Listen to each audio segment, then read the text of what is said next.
Assalamu alaikum wa rahmatullahi wa barakatuh. Bonjour tout le monde dans la deuxième partie du cours La configuration externe et interne du cœur. Bismillahirrahmanirrahim. Premièrement, qui m'a le corps تاعنا fait deux circulations.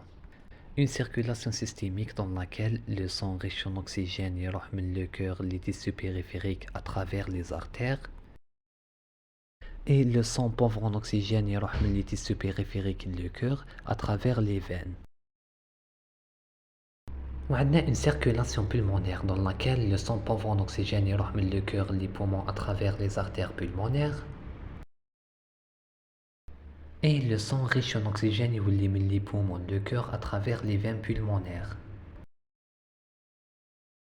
La circulation systémique est une circulation nourricière et la circulation pulmonaire est une circulation fonctionnelle. Le cœur joue un rôle d'une double pompe dans ces deux circulations. On a un cœur droit qui est représenté par l'atrium et le ventricule droit et un cœur gauche qui est représenté par l'atrium et le ventricule gauche. Ces deux cœurs sont séparés par une cloison étanche qui forme le septum interatrial qui sépare les deux atriums droite et gauche, le septum atrioventriculaire qui sépare les atriums des ventricules et le septum interventriculaire qui sépare les deux ventricules. L'ostéum atrioventriculaire est l'orifice interposé entre un atrium et un ventricule dans le même cœur. Donc, on a deux ostéums atrioventriculaires, un à droite et un à gauche.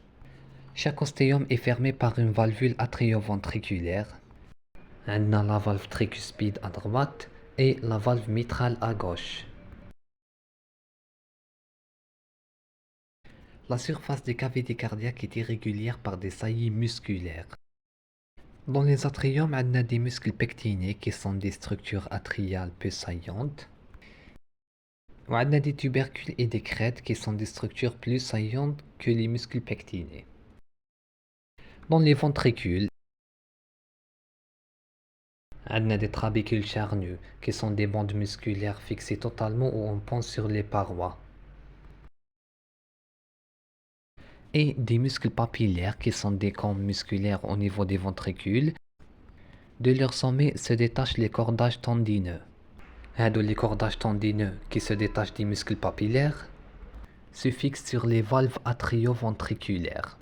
On a des cordages de premier ordre qui se fixent sur la base de la valve, de deuxième ordre qui se fixent sur la face pariétale de la valve et des cordages tendineux de troisième ordre qui se fixent sur le bord libre de la valve.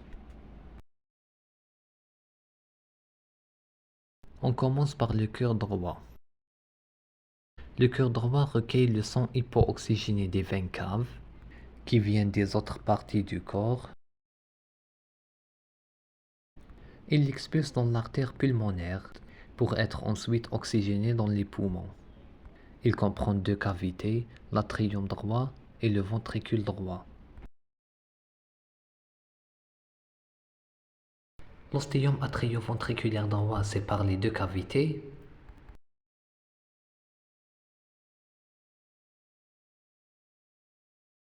Et l'ostéum du tronc pulmonaire sépare le ventricule droit de l'artère pulmonaire.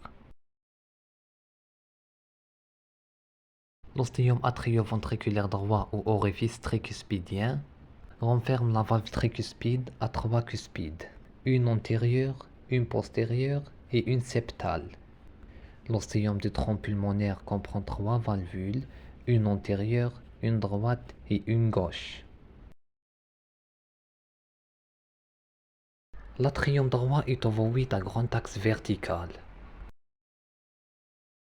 Il présente six parois. Une paroi supérieure qui correspond à l'ostéum avalvulaire de la veine cave supérieure. Il est dit avalvulaire puisqu'il ne contient pas de valvule.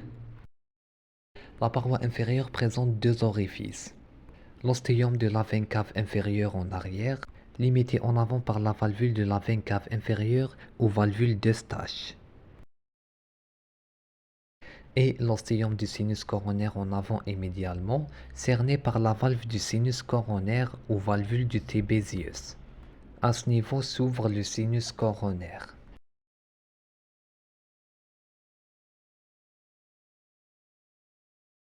La paroi latérale est marquée par des muscles pectinés.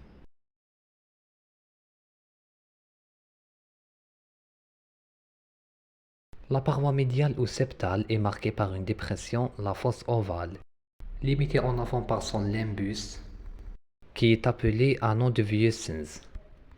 La fosse ovale est un vestige embryonnaire. Durant la vie intra-utérine, يكون عندنا un foramen اسمه le foramen ovale, à travers lequel passe le sang de l'atrium droit à l'atrium gauche. Après la naissance, يتغلق هذا le foramen تبقى لنا في بلاصتو la fosse ovale. La paroi postérieure est lisse, marquée par une saillie transversale, le tubercule interveineux, qui est appelé tubercule de Lauer. Sa paroi antérieure correspond à l'ostéum atrioventriculaire droit. L'auricule droit s'ouvre à sa partie haute et latérale. Pour le ventricule droit, il est de forme pyramidale à 3 parois. Une paroi antérieure qui répond à la face sternocostale du cœur. Elle présente le muscle papillaire antérieur.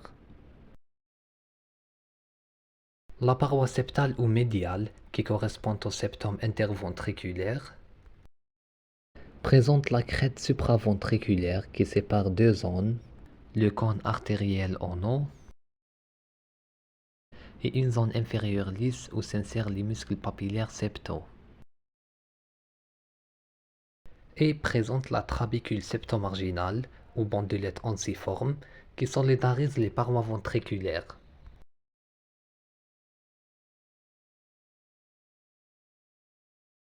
La paroi postérieure qui répond à la face diaphragmatique du cœur donne insertion au muscle papillaire postérieur et à la trabécule septomarginale.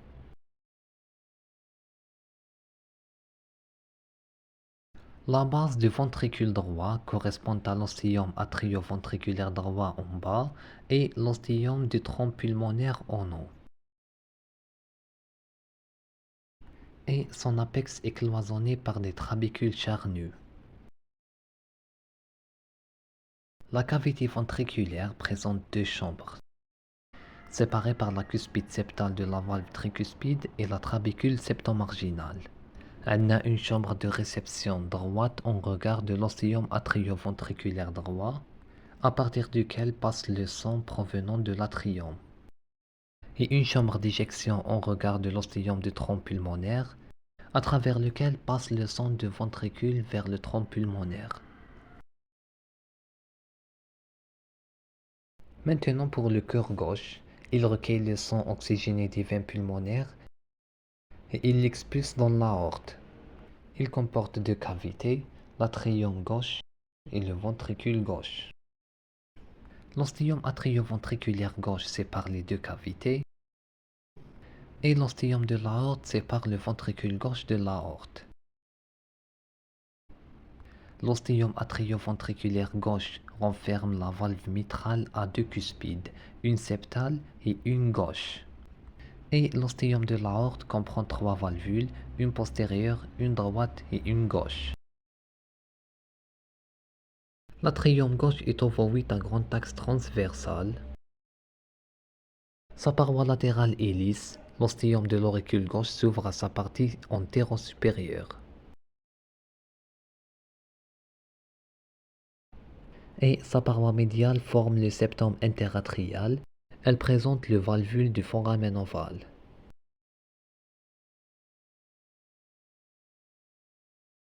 Ses parois supérieures et inférieures sont lisses et étroites. La paroi postérieure est marquée par les quatre ostéums des veines pulmonaires. La paroi antérieure correspond à l'ostéum atrioventriculaire gauche. Le ventricule gauche, il est de forme conique, aplati transversalement.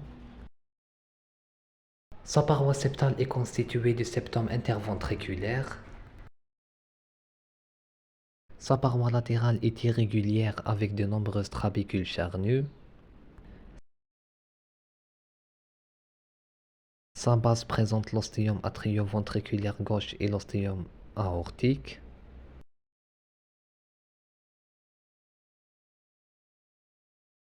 Son bord gauche supérieur donne insertion au muscle papillaire antérieur.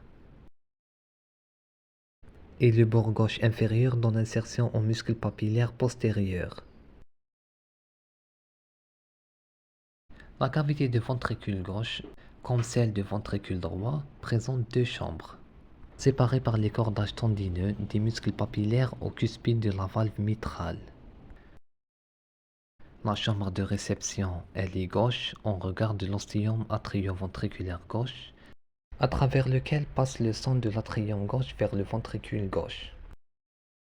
Et une chambre d'éjection, elle est droite en regard de l'ostéum aortique, à travers lequel passe le sang du ventricule à l'aorte.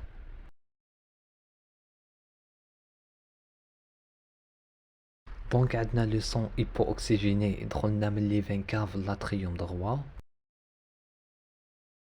Après, il passe vers le ventricule droit à travers l'ostéum atrioventriculaire droit. Après, le ventricule droit l'expulse vers les artères pulmonaires. من بعد يروح les poumons من تصرى له oxygénation. Après, il يولي le sang oxygéné في les veines pulmonaires et passe dans l'atrium gauche. ومن بعد يروح من l'atrium للventricule gauche à travers l'ostéum atrioventriculaire gauche. Après, le ventricule gauche l'expulse vers l'aorte. Pour les foyers d'auscultation cardiaque, suivant la propagation du sang et l'orientation des gros vaisseaux, on a 4, le foyer aortique, le foyer pulmonaire, le foyer mitral et le foyer tricuspide. Assalamu alaikum.